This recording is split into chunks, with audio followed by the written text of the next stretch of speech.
Yo.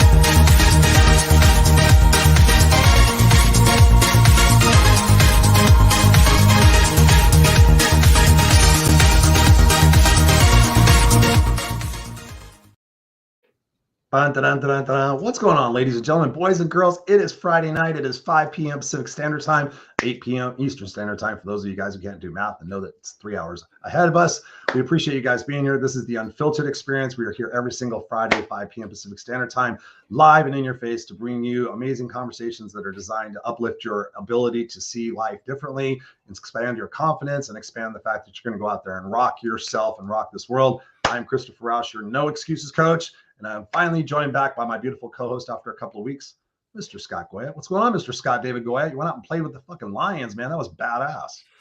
Chris, I'm going to tell you one story.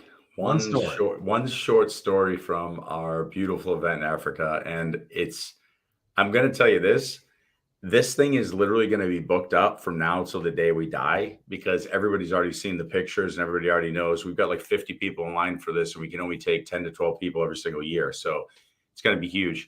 So when I started and I embarked on this journey, I've been on safaris in South Africa before, and they're more built for us. You know what I'm saying? They're game reserves. Like, everyone knows the lions, you know, the behaviors of the animals. So it's a little bit, maybe to use the word safer, even though they're wild animals. Yeah. Well, when you're out in the middle of Tanzania, and you can be in the middle of nowhere with no reception, you know, no ability to call for help, like you're where you're at.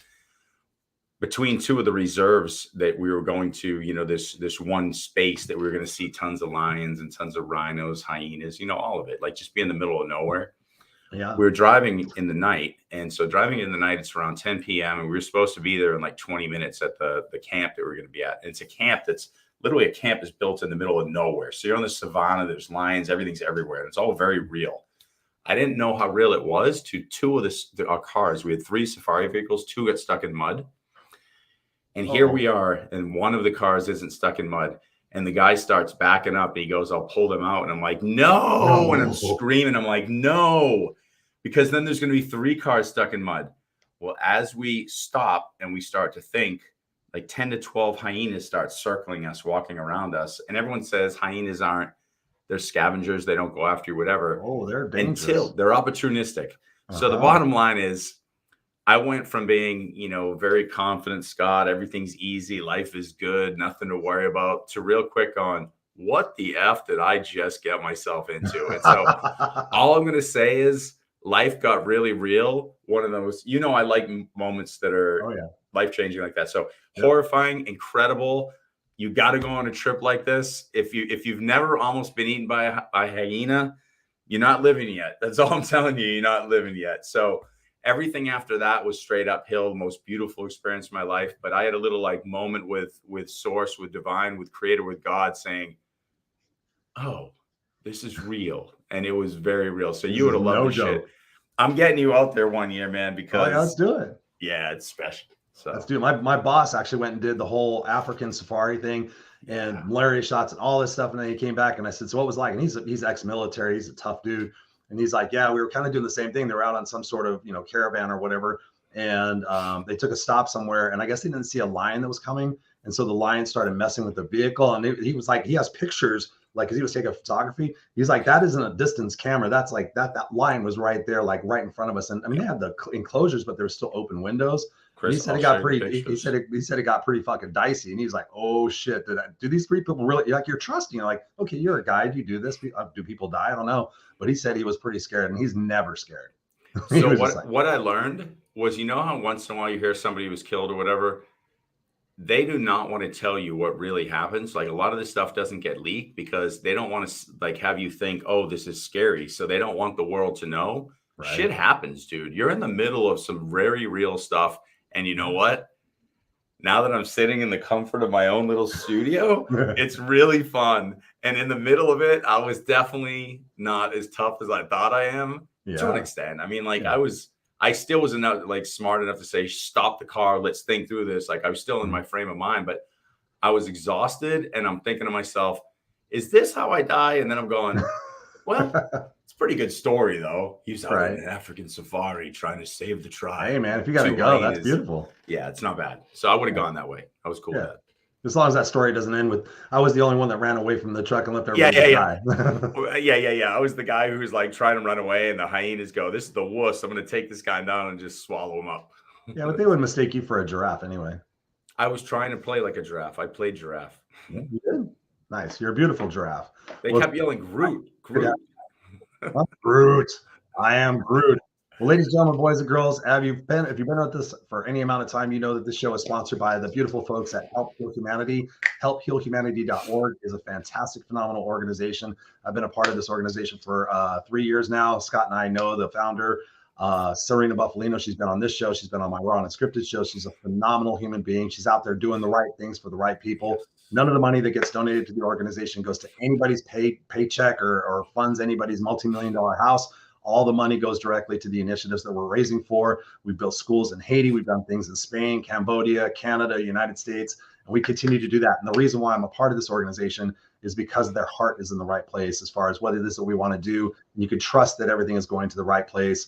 And Serena built it from herself up into this nonprofit organization. So when you get value out of this particular episode or any episodes that you guys follow us on, we know you have a lot of regulars here every week.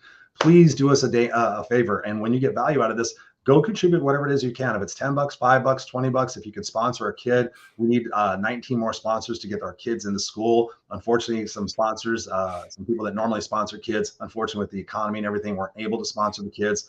So we're still trying to get those kids into school. We've got the other ones in there. They got their uniforms, their school books. They're getting fed 3 times a week. Even amidst all the chaos going on in Haiti, we've got some amazing individuals that are protecting these kids and making sure they get back and forth. And not only that, we're trying to give some of the food to the families so that everybody's eating. We're trying to do our little best as a small organization. HelpHealHumanity.org. If you want to get involved with something, if you've been looking for philanthropic opportunities to volunteer or be on the board, let us know. If you just go to HelpHealHumanity.org, you can check the volunteer space and go check it out. And if you have any questions for me by no chance, just let me know, and I'd love to have it. We had somebody a couple of weeks ago hit me up, and so I'm trying to guide them and what they can do to help the organization. So that's your fee for watching this amazing show. I'm sure it's going to be jam-packed through a lot of initiatives and strategies that you can apply in your life starting today. So we appreciate and love you. When you do that, send me a picture of that, because I want to personally acknowledge you and say thank you. Some of you guys have actually done this, and so you send me the screenshots. It's $10. I'm like, hey, thank you. It's amazing what $10 can do in Haiti. In order, if everybody does it, if 300 people do $10, it's incredible what we can do. So thank you for that. And anybody who donates $200 or more will get a free hour of coaching with me. So that's a reduced rate, and that way we can set you up for a successful 2023. You get an opportunity to help people in need, and you get a tax deductible donation. It's a win-win-win-win-win. So we appreciate you for that. So yes, Help Heal Humanity, support the organization, help us support them, and we appreciate that. And with no further ado, we have Robert in the house. He's going by Believe Yourself Tonight. He's on the YouTube link. It says, greetings, Christopher and Scott. Thank you, Robert, for being here. Appreciate you, brother. We got Amy Scruggs in the house. Amy's a new friend of mine. She says, wow, my family and I have done safari in Botswana. And I can picture everything you just described. Awesome, Amy. Well, thank you for being here. Actually, it's all real, Amy. Yeah.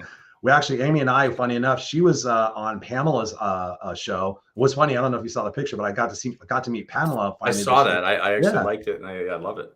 Yeah. So she came out to Orange County. I got to see her for a whole hour, but she was interviewing Amy, and I commented on their post, and then we got connected with Amy, and then I saw Amy posted something about a Fountain Valley Miss Fountain Valley contest, and I know my ex-mother-in-law, Beverly White, is highly, highly involved in all that. So it was like, wow, it's a small little world that's going on. Very small world, dude. Thank you, Amy, for being here. And our guest tonight is an amazing individual. I had the opportunity to work alongside him in a speaker workshop that we were doing. I can't remember exactly which one. I've done quite a few recently, but I was just really impressed with this person's passion, his articulation for what it is that he's doing, and bringing value into the world. And of course, that's what we want here for you guys on the Unfiltered Experience. So please welcome to the show, Mr. Guy Brilando. What's up, Mr. Guy Brilando? How are you doing, brother? Okay. Hey, I'm doing great. Thank you, Christopher. Hello, Scott. Good to see you guys. He was mid cough or mid sneeze or something like that. I was literally about to cough the whole time, and then I did the quick mute so that I didn't cough, and I was like, I'm gonna put that on a 60-second snippet. But thank you, Guy, for being here. We're looking forward to an amazing conversation. And my first question for you, really, I went and did some research on you, which is normally something I don't do. And I see that you are an author of a book. You authored a book, and let me see if I can get the title right, Discovering Your Authentic Truth. So talked about this. I really love the title about that. And authenticity is huge for me. As you can tell, I'm just being who I am. I was the people pleaser. I wore the suit and tie. I did everything for everybody else, trying to do that. And I finally found my authentic self and decided to be my authentic self. So I'm excited about this conversation. So what inspired you to write this book, and what were some of the advantages and disadvantages of doing this process for yourself? Yeah, well, great question. And first of all, let me just say thank you very much for having me on this. $300 sounds like a really super great deal to help out a lot of kids. Get some free coaching from you. Hey, you got my $300 check right now. Okay, that's on the way. Thank you. Thank you. And Scott, it's a pleasure to meet you. I've never been on a safari. I've always wanted to. So thank you for the inspiration. Opportunistic hyenas. I like it. You're invited, and I lived through it to talk to you about it. So it's good stuff. That's awesome. The book. Well, when I was growing up in high school, my teachers always said, hey, you ought to write a book. Even though I didn't do really good in English, they liked the way that I like to express myself. But, what am I going to write a book on? And I went through a journey. I was an F-16 fighter pilot. I retired as lieutenant colonel. I was flying with Southwest Airlines. But when I've been out of the military and kind of lost myself. People would say, what do you do? And I say, well, I'm a fighter pilot. It's not what I do. It's who I am. Right. And that became an identity. This is all what I came to discover. Right. So it was an identity and issue. And every year I read Think and Grow Rich, figure out where my goals were that I had set for that year, and then set new goals for the follow-on year. Where do I want to be? And I was reading it in December of this year. I can't remember the year right offhand now, probably around 2015. And I realize I don't know what my definitive purpose in life is anymore. I knew it when I was a fighter pilot, but now I'm an airline pilot. Well, there's a big difference between being a fighter pilot and being an airline pilot, right? I mean, that's a big difference. I mean, being an airline pilot still comes with huge amounts of responsibility. You got hundreds of people behind you. Everybody's counting on you. Most people don't even realize that their lives are in those two people's, they're investing their life into our I realize it up front. And so I have a purpose in doing that, but it was more of a deeper passion of what's really driving me in life, and trying to gone through some business experiences that go really good, and then they kind of fall apart, repetitive pattern. And I'm like, what can I do to help figure this out? And I mean, I've always been a big reader, self-help books, in that kind of genre. And I even went to a psychotherapist. I'm like, dude, I'm a little messed up inside right now. I mean, I'm very successful, but inside deep, I'm a mess. And you think about all these Hollywood stars. I mean, my God, John Belushi and some of these others, or Robin Williams. Robin Williams, of course. Yeah. Oh my God. I mean, we could go on with a list of them, right? There's another big guy that did the same thing. Chris Farley. Chris Farley. Yeah. I mean, oh my God. Living a van down by the river. So it doesn't matter how much success you have in life or don't have in life. We all got issues, right? We're all 100%. going through these issues. Amen. Anyhow, shortening up the story, I found a lady that I had met once long ago through business, and she was putting on a free seminar there in LA. And I told my wife, I said, I want to go to this. And by noon, I knew that this lady was going to be able to help me. Wow. Her name is Nirka, and she runs her own business with all this. But anyhow, so I signed up for one of her courses, very expensive. I went to that course and I had an epiphany. And I realized that a lot of my issues are deep rooted in anger. Mm-hmm. And that anger, a lot of that I was able to release at this course. Ooh, I want to talk about that. Then I wrote a journal on what had happened over this 4-day course with her. And I sent it to her, and she was like, oh my God, this is amazing. And I started sharing this with my family, and my family is like, oh my gosh, why didn't we learn this in school? Right. My sister, this is based in communication. Hopefully I'm making sense. I know I'm kind of all makes total sense. Story, yeah, we're with you. But you can start to feel the passion coming out. And I'm sharing this over at Christmas time in Chicago there, Christopher. Nice. And my sister's like, why didn't we learn this in school? Because how we communicate with our kids is vital. And we don't realize sometimes what we're saying, the impact it's going to have when they're, 3 to 7 years old, the impact it's going to have when they're 20, 30, 40 years old. Huge. And one of my nieces, my sister's daughters, was really in a bad way. And all of a sudden she just starts welling up. And for the very first time, she just unloaded, and we got to hear what was really going on inside of her. And that was the trigger for me to go, I'm going to write this book. And I'm going to start letting people know there is a different way than traditional psychology, Western trained psychologists, to find your authentic truth, to release all that garbage that's going on inside of you. So the theme of the book is that we're born in love. The happy baby. And then life happens. You get caught doing something wrong as a toddler and they get slapped or they yell at you. Toddler doesn't understand it, can't comprehend it. No. So you start building up these defenses, a way to understand what just happened in a way that's going to keep me safe as a little baby. But that may not serve you when you're 20, 30, 40 years old, right? Yeah. Well, I wanted people to know that there's other avenues. So I wrote the book for that purpose. I went to, and if you don't need me to keep going on a diatribe, but that's fine. Just you're good. You're good. I'm listening. I went to a bookstore, Barnes and Noble, and I went through all the parenting books that were there. It was over 100. And I sat there and went through. Can you imagine, out of 100 parenting books, only 2 even came close to addressing what I do in the book. Wow. And what I had learned and what really works, because we get results like that for people that are going through challenges in their personal life. So that's what kind of led to writing the book. It was an amazing journey. I did it in a year and from start to finish. And it was wonderful. So you said something huge right there that I want to dive right into. I know Chris has got a million questions too, but we were excited. We're excited to listen to you talk. So here's the simple reality. Okay. You're telling us that there's all these books on parenting out there that are super consistent, but not really getting to the crux of it. And so I'll share a little bit about some of the beliefs that Christopher and I talk about just for a second, and then get into the question. Okay. Our identities are built. You just said it, born into love. So here I am, a baby. I'm just this fresh, beautiful spirit coming into human form in this moment. And I want to know what I am. I want to know what I am in this new existence. So that's being spoon-fed to me. You're being fed by this person, told this is the tradition. This is how you do this. This is how you dress. This is how you act. So that goes all the way up to becoming, I am a fighter pilot, and there's my identity.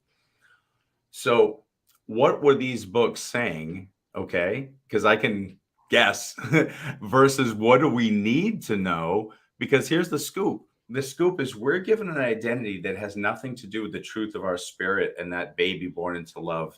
Yeah. And I have a feeling you're going to just unload a potpourri of amazingness on us right now. And I want to hear it. What's the big difference with those books from yours to what you were finding? They deal in behaviors. So when you, in talking with somebody, like if you're having a conversation, you meet them on the street, whatever it may be. And you guys are very in the public, you're talking to people all the time. When you're talking with somebody, it's very quick to understand what's important to them. And what you're hearing are their values. All right. So if a person's saying, I want to be a millionaire, but every night then they go home and sit on the couch and watch TV, what's the behavior is right. But their core value is around rest and relaxation. Even though they may have a want of being rich and famous, their behavior doesn't lie. But what's driving the behavior? Right. So you got results. Results are driven by actions, decisions, and actions. And those decisions and actions are driven by behaviors. And that's usually where psychologists stop. Most of these books were written by child psychologists, doctors, all those kinds of things, right? But they stop there at the behavior and they're trying to take care of the behavior. But there's something deeper. Yes. And that is what we consider core values. And those core values are what are established, especially with our behaviors of how we treat our life very early on Maslow's law, or not Maslow's dog, was the other guy that came up with those core values. But anyhow, Herzberg. Yeah, it could have one been of those guys. This Herzberg, Maslow, McGregor, all of them. It's those core values that are established when we're very, very young show up again and again and again. And the challenge is you could go through and talk to somebody and I could ask them, what's their core value? Here's a great example. You got a married couple that are having marriage problems. All right. 90% of the time, it's because their core values are out of alignment. Agreed. Oh, you could have, let's say the woman, and we're going to talk about husband, wife. I'm not going to get into all that, but let's just talk about husband and wife. The wife believes that family is the most important, money is the second most important, and entertainment's the third. And even if the husband has the same 3 core values, but he puts entertainment, family, and whatever the third one was, they're out of order, there's going to be conflict. Yep. Now, if you've got 2 couples and they don't even have the same 3 top core values, I guarantee you there's going to be lots of problems. So exactly. There's going to be a lot of conflict, a lot of arguing and all that. And it's usually because they're not seeing the world from the same perspective. When your core values align, you start seeing things through the same core perspective. So in the parenting books, going back to your question there, Scott, it's that they're ignoring this whole very big, important part of communication, of living, and what life, how you got here. It's not as much as, and you know, when I'm working with somebody, the story is important. All right. Very important. Let's talk about somebody who's a teenager is trying to commit suicide, a teenager that's cutting. All right. The fact that they're cutting is bad. Right. And most psychologists, they'll go in, and I know this because I've worked with these kids, they'll go into a psychologist's office and the psychologist goes, okay, tell me what's going on in your life. Why are you cutting? Da, da, da, da, da. And they're making that child or teenager relive the experience over and over and over again. What are you doing? You're ingraining that negative core value that's not serving him anymore. Yep. Deepening that rut. Exactly, Christopher. So what I find more powerful, the story of why they're cutting at this time and all those life decisions that they made up to that point is more important. Why are you making those decisions that have led to you realize that you are not worthy and the only way you can feel is to hurt yourself? I want to not know necessarily the conscious story behind it. I want to know the subconscious story that drove you into that decision making. Because once we understand that, what's going on deep in the subconscious mind, now we can release it. We can help that subconscious mind, because the subconscious mind works on primary directives. And there's certain primary directives. The number one primary directive is keep you safe. Yeah. So get this. They're cutting themselves because they believe that's keeping them safe. They're trying to kill themselves because they believe that's the only way they can stay safe. Mm-hmm. It makes no sense to a person outside. You think about somebody with a fear of flying. We were talking about flying. Yeah. Somebody with fear of flying. 200 people get on the plane, no problem. 201 goes to step on the plane. They freak out. Why? It's irrational. Trying to kill yourself is irrational. That person, it's the most rational thing imaginable. Oh, Guy, I love what you're talking about. I want to step into something you said. You talked about what happened in between, I think it was 5 and 7 or something like that. We talk a lot here on the show and in our coaching programs about that conditioning process that happens between 0 and 5 and how it really instills our beliefs and our values and somewhat of our identity, which you're talking about, which is massive. Talk to us more about what research you found in that conditioning process. We talked about it here on the show, but it'd be great to hear a third party's opinion of that in writing your book. Did you find anything that kind of surprised you when you were thinking about, okay, what really happens in those early formative years that, because I know as a coach, for me, one of the biggest things that I'm all about and Scott's all about is the fact that most people deal with the symptom of a situation. They try to solve for the symptoms of the situation. Amen. We're about the root. I'm about digging the fuck deep as far as I can deep. Let's pull that root and let's grow something else different in that spot. And what I found when I was working with these clients was like, okay, where do we get fucked up? Where does this start happening? And the God's honest truth from what I could deduce back then was I was thinking, okay, it's probably the teenage years, right? It's not when you're a kid, that's not a big deal, but it's the teenagers. You're kind of in between being an adult, you're being a kid, you're kind of in that fucked up situation. You got hormones and everything else. So I was pretty certain that that's where we got screwed up. But then I started studying psychology and child psychology for about a year, not like deep, like I was going to get into it, but just really like, okay, where do we get screwed up? Where does it happen? And I was shocked to find out it's between 0 and 5. That's really where we get our identity from. And then of course, we go to look to find validation or confirmation in those identities. And then it isn't until you're 20, 30, and mostly my cases with the people I coach between 40 and 60 that try to unravel that mess that they agreed to way back in those days. Talk to us about that conditioning process and perhaps some ways that we ourselves can look at those situations a little bit differently and have empathy and forgiveness for whatever may have quote unquote happened to us when realistically happened for us. Talk to us a little bit about that. Sure. And I'll do my best. I think Michael Baker here, he puts abandonment and self-worth. Yeah. And, people, and you probably see this in your coaching too, Christopher, people will come with a situation. Maybe it's money problems. Maybe it's relationship problems. Maybe it's weight issues. And if you really dig into each, I don't care what the problem is, normally you dig deep enough, you're going to come up with what Michael just said. It's self-worth, a lack of self-worth. Yep. They don't believe enough in themselves. So how in the world is that possible? I'm 30, 40 years old, 50, 60. I'm 60 myself, and I've got a lack of self-worth. How is that possible? And you're right. You're exactly right. It comes from that early on when you're building that identity. You've got an I am, the happy baby. You're born in this love, just like what Scott was saying. And that's your I am. All right. And then you've got this identity that starts building around the I am. And the identity, man, I'll tell you, and that's the core values is what I call core values is also your identity. And it really, again, you think about the safari again, and those animals that you're seeing out there, you got the lion who's an aggressor, and then you've got the antelope who's a flight animal, right? A prey animal. Right. You can always tell it because the eyes are on the sides on a prey animal. And like a human being, they're in front of us. Right. I never knew that. They got eyes in the back of the head for a reason. Yeah, I guess so. Huh? That's right. And we, as a human being, if you leave a baby, they're helpless. The only way they can survive, unlike, some of the wild animals in the wild, the only way a human baby can survive is with nurturing. So what kind of nurturing are they getting? Yeah. And, how does this person grow up and be an influencer? And the person's scared of their own shadow. Well, it is in those formidable years, in that 0 to 5 or 7 years old period, where they're being told, you can't do that. You can't have this. No, no, no, no. How many times, and I don't remember the figure. I know it's been documented. How many times you've been no by the time you reach the age of 3 or 5 years old?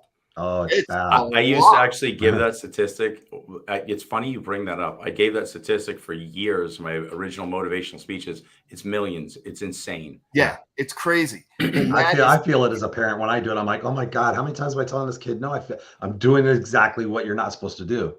And so, and that's why when you get into those parenting books, I'm like, you guys aren't getting it. It's how you're speaking to these kids to frame it in a way, not to say no, but what about this instead? Yeah. But options. I mean, I've been around my grandkids and I just don't do that.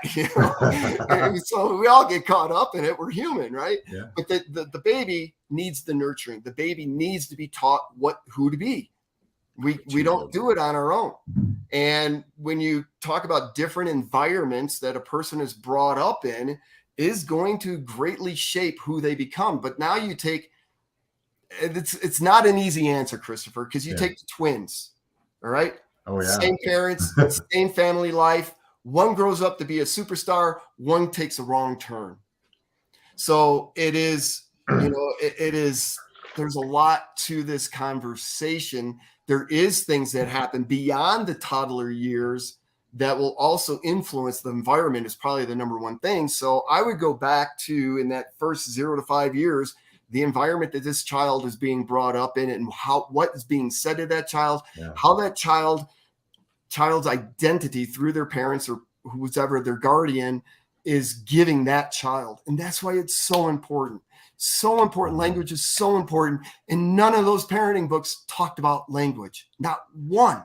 Damn. It's unbelievable to me, learning what I have learned. Right. Guy, here's a question for you. Because one of the things I was just talking to Chris today about this, or yesterday. So I've been deeply studying trauma and where trauma really comes from. Is it a current event in this existence? Is it something plugged into our DNA that we bring in spiritually when we come in as a child? And so you brought up the twins, or we can see families where the youngest to the oldest, I grew up in Boston. So I got a bunch of Irish families, 5, 6, 7, 8 kids. And you've got 8 different personalities in that family, very different children. You got the star athlete, the super smart kid, the girl that you're like, I don't know about her. And they're all in the same family. So one of the things that I've been exploring is when we come into our issues in life, we have a certain kind of partner that shows up, or we're always in trouble or whatever. One of the things that I've been studying is those traumatic issues that we end up facing, they're themed. So you said something earlier that I am not enough, or I'm not worthy, or whatever it is. Let's say that I keep dating people who cheat on me, and I'm like, see, I'm not worthy. See, I'm not worthy. Do you think that that's something that could come from, when we enter this world, that's even, we come into the loving environment as a child, but there's a lesson we haven't learned spiritually that's being plugged into this existence? Because I'm looking at a lot of data and a lot of research that seems to make me believe that. And I'm actually exploring new ways to manage the trauma that would heal things from the present moment trauma all the way back into our DNA. So it's completely released. And this is stuff I'm exploring right now. So do you think that that's a possibility? Because this might even go deeper than the things you're looking at in your book. And it's very intriguing to me, because where NLP or EMDR or hypnosis or some of these other things can help you heal the trauma that we can understand and conceptualize, could we be healing deeper traumas? And that's just another one showing up with the same theme. So what do you think of that possibility? I love this question. I'll tell you what, we could do a whole hour-long segment. Let's do it again, dude, because I'm very serious about this one, and I'm studying this like crazy. I'm going to train myself in this right now. I was just telling Chris I'm going to invest some money into this because I truly believe in this. I see so much trauma that people start to heal it, and then they pop back into the same space again. I want to heal at the depth of the truth beyond where we can see the pain. There's a few things that you mentioned I'd like to hit on. NLP for one. This lady that I've learned that helped me, and then I've learned all this. I'm master certified with her. She has termed it elevated NLP, because it brings in NLP in itself is a science. It's black and white. It's ones and zeros. Amen. You do this, you do that. She took the spiritual realm, or brought the spiritual realm in along with the NLP. Amen. And to our knowledge, there's no one really doing this like that. We'll have NLP masters. We'll have other Reiki masters, people from all the different kind of those realms come to her classes, and they're going, we've never seen anything like this before. Wow. So very, very powerful. Now, are you familiar with timeline therapy is? Yeah. No, but I'm listening to you about timeline regression. Say again. Is that timeline regression therapy, where you kind of go back to a specific point and kind of reframe your perspective? Okay, yeah. Exactly. So the way we do this is a little bit different than traditional NLP. So for your listeners and who may not be familiar with it, think of a string of pearls. This is the easiest way to think about it for me. If I have a string of pearls, because there's a string of pearls hanging down here, and you've got all these issues around anger. All right. You got all these issues around anger, but there's a root cause of that anger, because when the baby was born, it didn't know anger. Right. Now, that is also going to lead us back into your other part there, Scott, about the spiritual and other things. But for the sake of this, to get started somewhere, the baby's not born with anger in its blood. Okay. Something happened to instill the anger there. That's the root cause. And then this happens, and the dad beats on the kid, and then this happens, and that happens. You follow it back home. I remember this too. Bullying and all this other stuff, right? So you got all these other angers. But if I can release that initial, they all fall down. Exactly. I cut the pearl, all the other angers. I've recontextualized this individual's timeline completely. I love it. And so I have heard this before. They revert back. That just means we haven't gone deep enough the first time to get to the root cause of that anger in this example. Now, epigenetics, the genome study. Oh yeah. From, that was done in Sweden, multi-billion-dollar study, right? Well, one of the things that they proved in there is anger can actually be passed down genetically. Yeah. Mm-hmm. So here you got, when we do this, and if I was to do this with somebody, I'm going to ask them, are you ready to let go of anger here and now? Are you ready to let go of it consciously here and now? And is that good for you, basically? And they'll say yes. And I said, one of the other questions I'm going to ask them is, when the very first time you experienced anger? Was it before or after birth? And we do this in a way, it's like hypnotic. So that we're trying to get to the subconscious mind. Now, if they say, oh yeah, it was at 10 years old, we know that's not it. That's not the root. We haven't gone deep enough. And it's the conscious mind getting in the way of what's really going on here. So we got to work at it. We got to work at it, and this is where the art comes into this type of work. So eventually we'll find out, let's say they say after birth, and I said between, what age? And they'll say 3. Perfect. That works, right, Christopher? That's between 0 to 5. Yeah. We know that very well. It may not be, but it's better than an answer of 10. Right.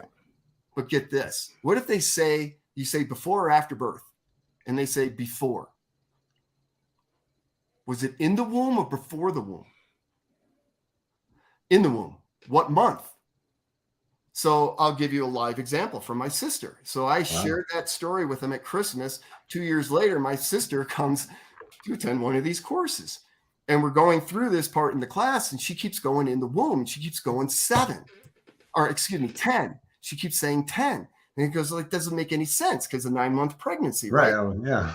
And we come to find out, I call my mom up during a break. I'm going, Mom, did something strange happen with my sister's birth? And she goes, yeah, because the month before the 9th month, or so, like about 8.5 months, the doctor was going on a vacation to Hawaii. So they tried to induce birth and they couldn't. Oh, wow. And so the doctor goes on to the vacation. He comes back. My mom is now in her 10th month of pregnancy. She still hasn't delivered. Whoa. And in the process of the delivery now, because my sister's so big in the womb, they had to use forceps to pull her out, and it cracked her collarbone. Ooh.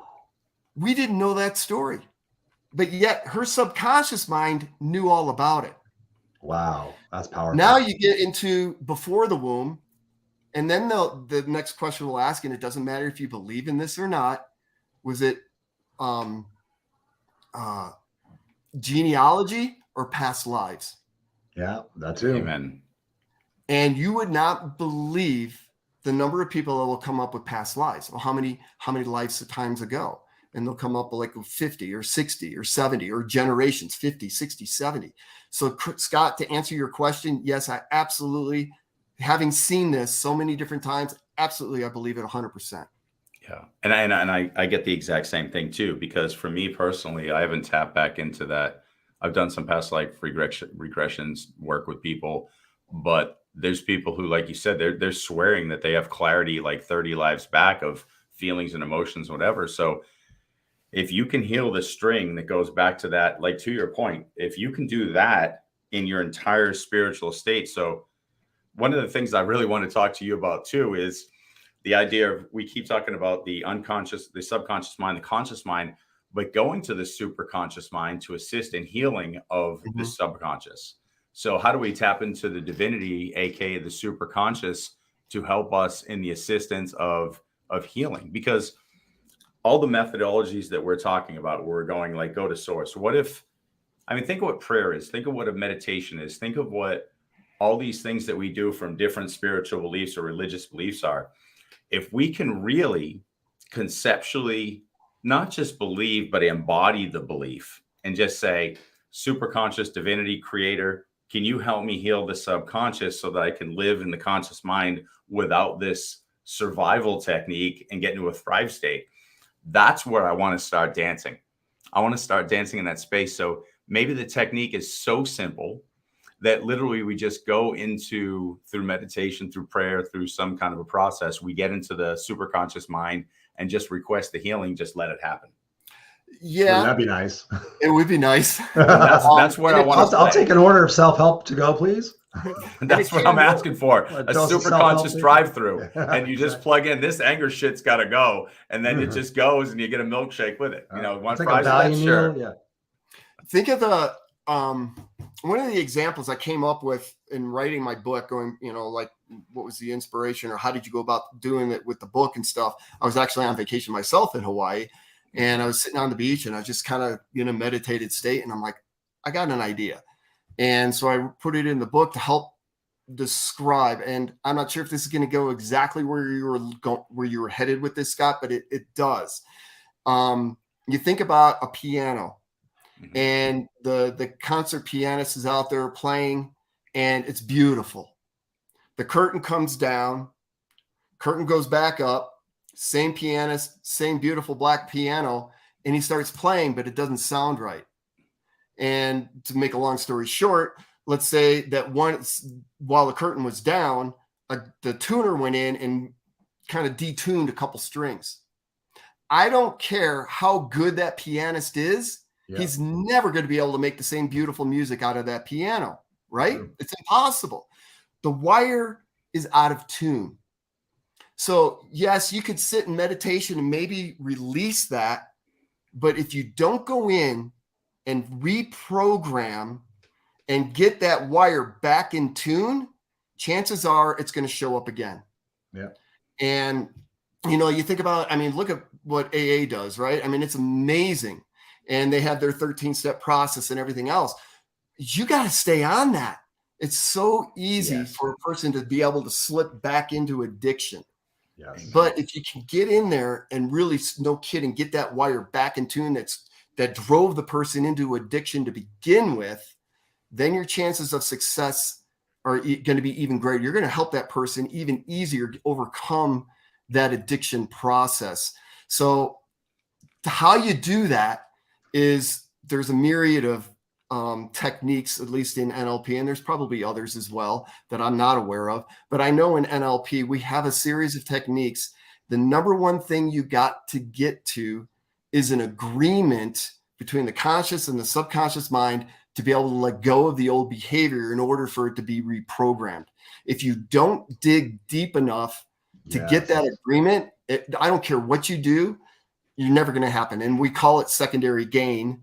You know, are you ready to let go of this consciously? Yes or no? And they say, yeah, I am. There's a secondary gain in there. And if you don't uncover what that is, I don't care how much work you do, you'll never reprogram it. So I'm so with you. And so I'm hearing it. And so when we're trying to work to reprogram the subconscious mind from the conscious mind, when 10% of our waking moments, you can't do it consciously. That's the point. I agree with you. So what I was trying to think was, what if we can work from three spaces together, from the conscious mind, the subconscious mind? I'm trying to figure out, how do we involve the superconscious? So I'm tapping into the divinity. I mean, this happens when you're doing plant medicine, like ayahuasca or even like ketamine therapy, whatever. You're going to that space. I don't think that collectively we've understood, when we go to that space of superconscious, how do we work from there? We haven't mastered that yet collectively, or we haven't vocalized it effectively yet. So what I want to figure out is to take everything that you're saying, whether it's NLP, hypnotism, I want more.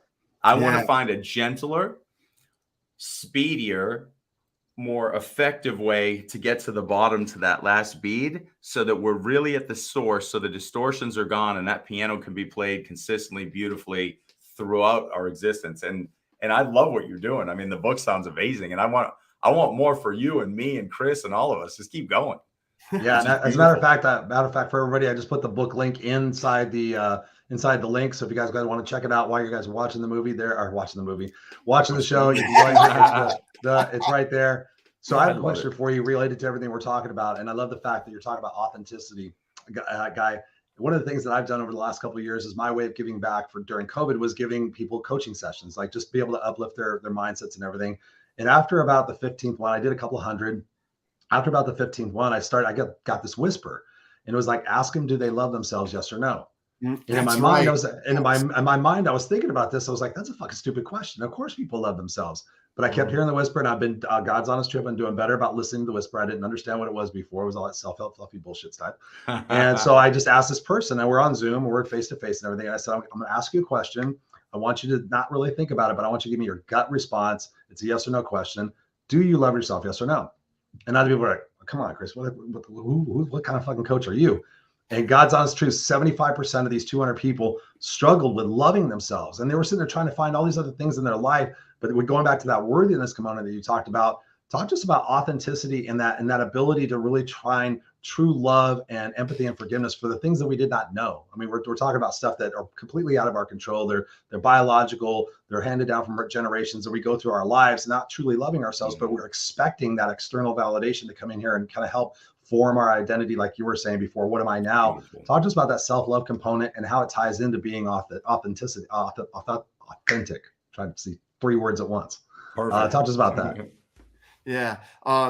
And I will, Scott, you got to get the piano door open in order for the tuner to get in and straighten it out. In other words, the piano's got to want to be fixed.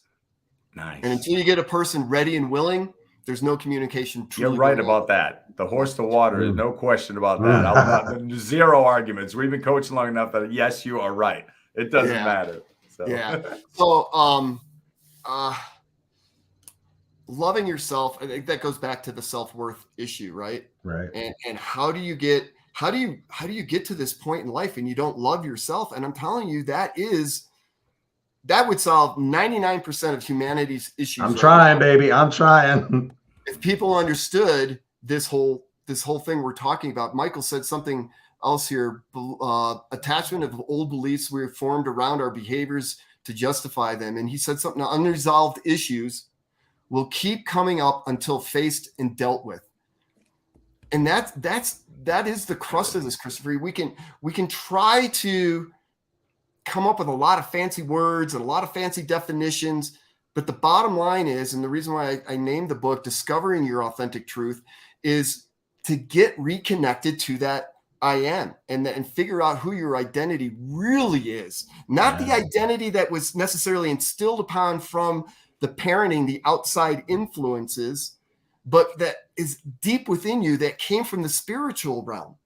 Amen. Or maybe from the past lives, whatever it might be, but from that spiritual realm, there's something more here. There's a great book called Quantum Questions, and I can't remember the author right now. It's in my bookshelf somewhere, but it's called Quantum Questions. Quantum Questions. I'm writing it down. And it's a group of 5 physicists, very famous physicists, Einstein, Planck, who's the guy with the H? I can't remember them all right now. Hawking? Oh, no, Hawking. Before his time. Okay. And these guys are really famous. And it's a collection of their writings.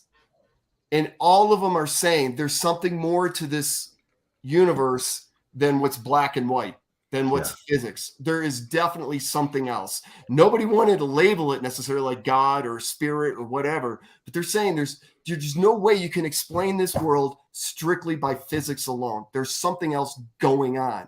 Mm-hmm. And when I wrote the book, Christopher, one of the things I had this epiphany. I have come to find Agmandino has said it. I found it in one of his writings much later, not Agmandino, Oshie much later. And I've seen it in a couple other places. But at the time when I wrote this, I had not seen it anywhere. And this is the thing, the difference between joy and happiness. If you look the definitions up, and I don't care what the dictionary is, they're going to be almost identical. Yeah. And in my opinion, they're not even close to being the same thing. So joy comes from the inside. You cannot experience joy unless you love yourself. So a person can fake happiness. A person can fake being happy. Yes. Robin Williams, Chris Farley, Belushi, right? But deep inside, they don't have that inner joy going on, right? So we got to help them fall in love with themselves first. Yeah. Now, when you have that inner joy, happiness is out here, and you start attracting happiness into your life like sevenfold. I mean, it just keeps coming and coming and coming.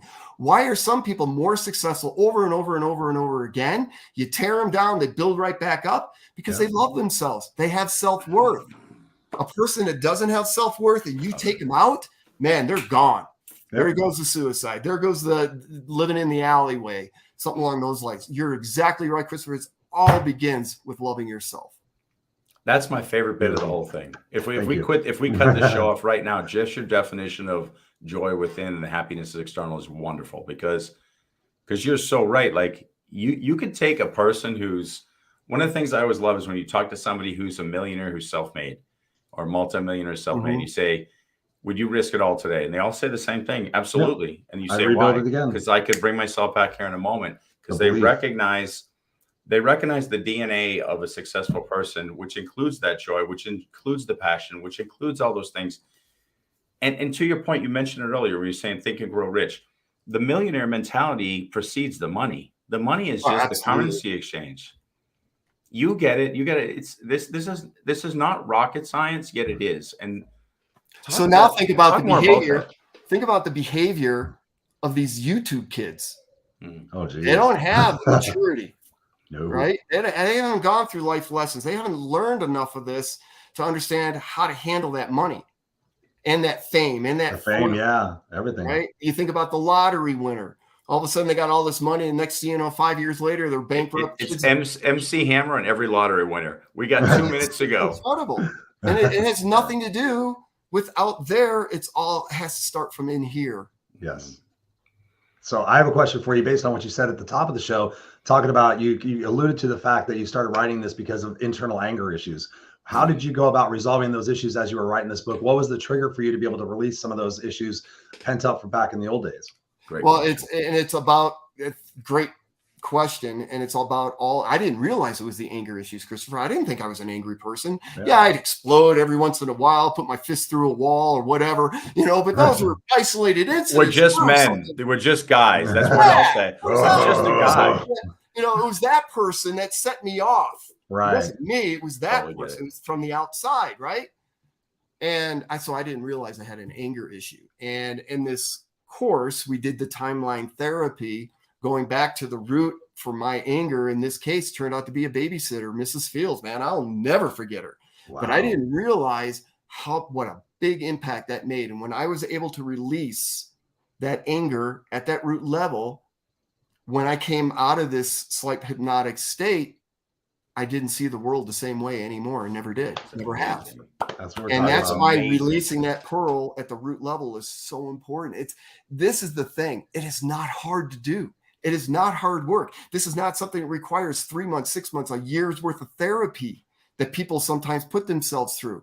We can get results. The 16-year-old girl that tried to commit suicide, we got a result within 2 hours, less than 2 hours. Really, it was about 10 minutes. It just depends getting that piano open and getting. How did you release it though? Well, talk to us about that process of actually releasing it, because I've heard different ways of talking about it. I just recently heard somebody talk about it like a picture of a butterfly and it just flies away, and I'm like, okay, I'm not the butterfly dude, but let me describe timeline therapy to you real quick. Yes, the best I can do with how much time I got to do it. So you go into a slight hypnotic state, then you actually float. It's almost like an out-of-body experience. You float above yourself. And there's a lot more to this, obviously. And then the subconscious mind, we take it over that root cause of the anger. So let's just use me for an example. I'm looking at myself from up here, down at myself as 3 years old, having this conflict with Mrs. Fields, my babysitter. But I'm detached. There's zero emotion involved. All right. Bring you back to yourself, check in. Hey, how's it going? What did you learn? We're going to go back and try it again. And what we're looking for is, now I am 55 years old, looking on my 3-year-old self.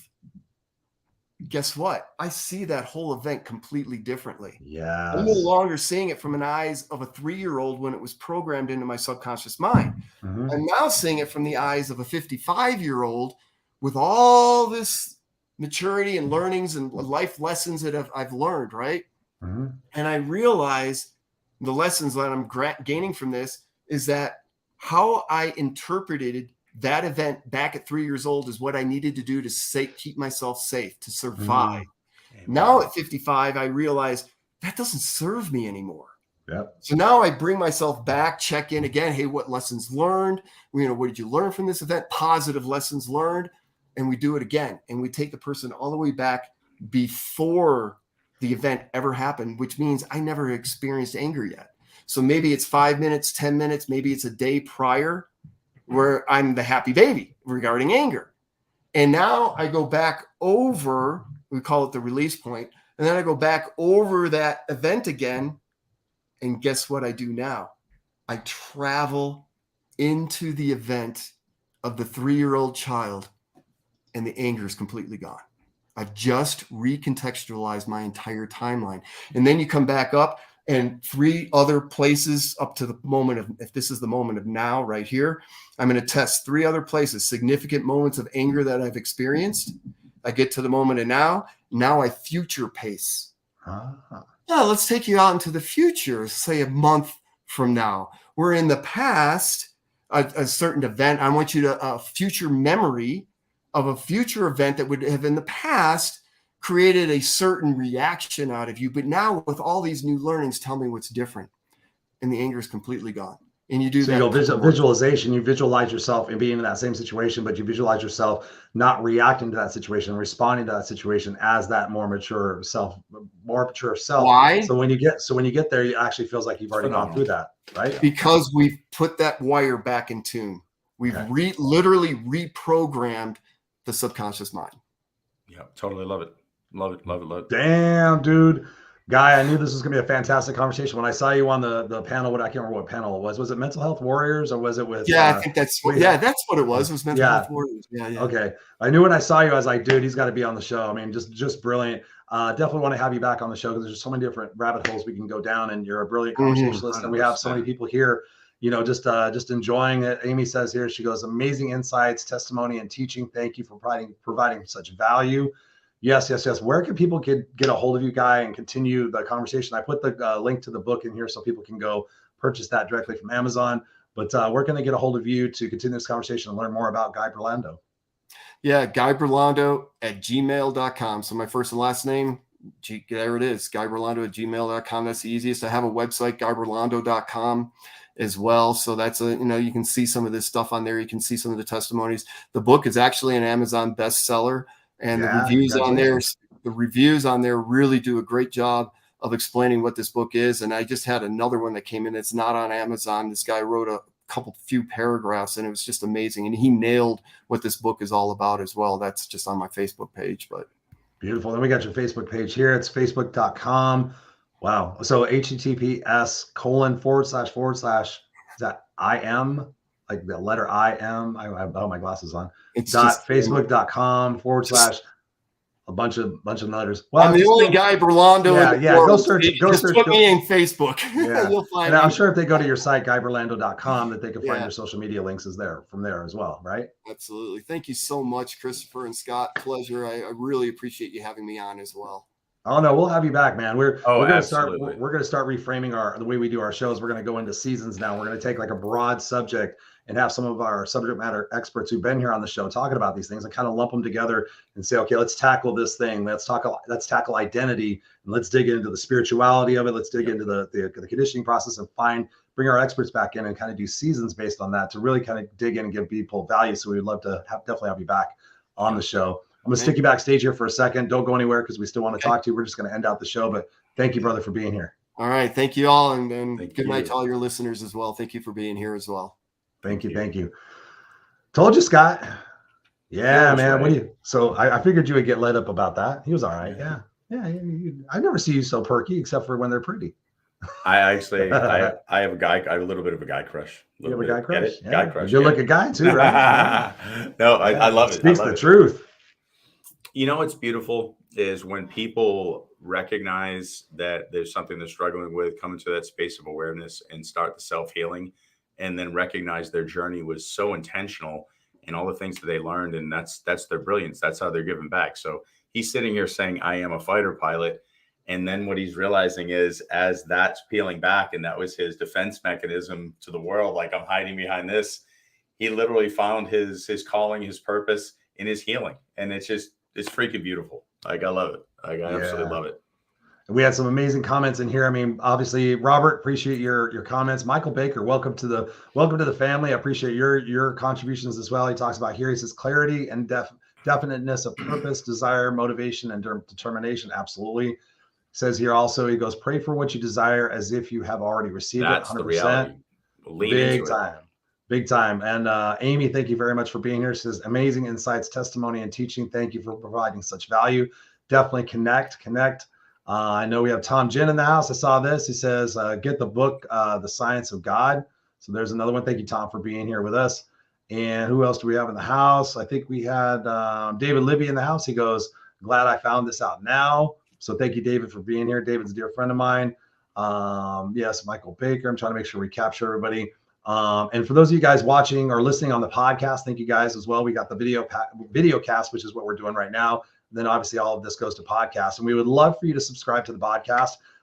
Come to the show notes of this particular episode, and you can click on that. You can subscribe to iTunes. We're actually in Spotify. We're in iHeart. We're anywhere that you can find podcasts. So you just go in there, type the Unfiltered Experience, and you'll definitely find us there. We'd love to have you follow the podcast, and then especially what we'd love for you to do is to go into the unfilteredexperience.com. www.theunfilteredexperience.com for you guys listening, and become a part of the family, become a part of the community. We want to hear from you. This isn't just Scott and I talking here. We want to have a conversation with you guys, whether it's here on the show or there in the group. Together, we're learning from each other. We're growing from each other. We're expanding this out into the world to try to make this world a better place. And together we can do that. So if you got value out of this conversation, which I'm absolutely sure you did, again, go back to helphealhumanity.org and contribute what you can as a little payment to us. Let us know that you appreciate this.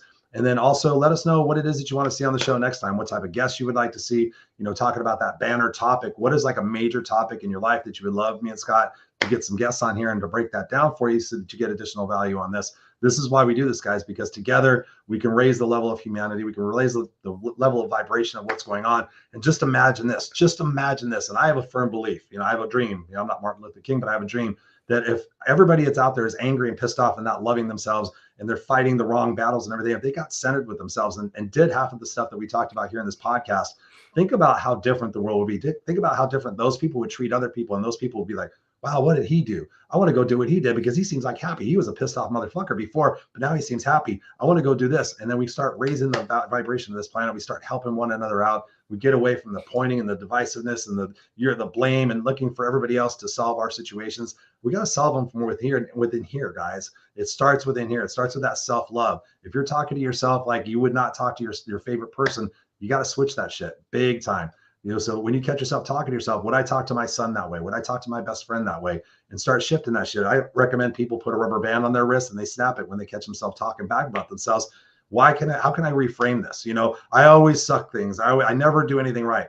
How can I switch that? Well, perhaps if I got some training, perhaps if I looked at things from a different perspective, perhaps if I tried doing different things, I would get a different result and perhaps my perspective would change. That's what we want for you guys to do here. And Scott and I are here every single week, Friday night, 5 p.m. Pacific Standard Time, live. Go to www.theunfilteredexperience. You can find all the shows there as well. Check out our past shows. As of this one, Scott, we are on, what show is this? This is show number 113. 113 shows. And Scott and I did the other show, the Friday Night Live show before that. So we've been doing this for a couple of years now. So there's tremendous amounts of content out there. You don't need to go to a shrink. You don't need to go to $1 million seminar. Go take these episodes, take one thing. I used to say 3, I used to say 5, then I said 3, and I'm just saying it's 1. Like I'm reading this book right now, and I said, if I can just get one thing out of this book, one major thing, and I apply it to my life, and it changed that aspect of my life, and I continue to grow, and that compound interest, that compound success is the reason why I'm sitting here, and I'm not a homeless 7th grade dropout sitting in the jail cell or sitting in the pine box, because every day I'm trying to learn something and implement that, and that's what Scott and I are here to do. So catch us next week. Next week, who do we have? I think maybe it might be just me and you, Scott, next week. We're trying to put more, because we ask you guys what you guys want, and they said every once in a while we just like it for you guys and not a guest. But actually next week we have Clifford Starks. He's a cool guy I recently met. He's an amazing soul. So put it on your calendar. That way you don't need to worry about notifications. Every Friday night, 5 p.m. Pacific Standard Time. If you can't make it live, you can always catch the replay through the same links. And of course, the podcast, wherever podcasts are sold. We love you guys. We appreciate you. Glad you're back, Scott. I appreciate you. I missed you. And we will see you guys here next Friday. So go out there and be brilliant. Have a fantastic weekend. Celebrate good times. Wish me a happy birthday on Sunday. I'm going to be 54. Oh my God. And I'm going to be So- 52 a week after that, or 2 weeks I after that. So. know. Yeah. So you got to respect your elders, Scott. We love you guys. We'll see you next week on the Unfiltered Experience. Go be brilliant. Go be brilliant. Bye.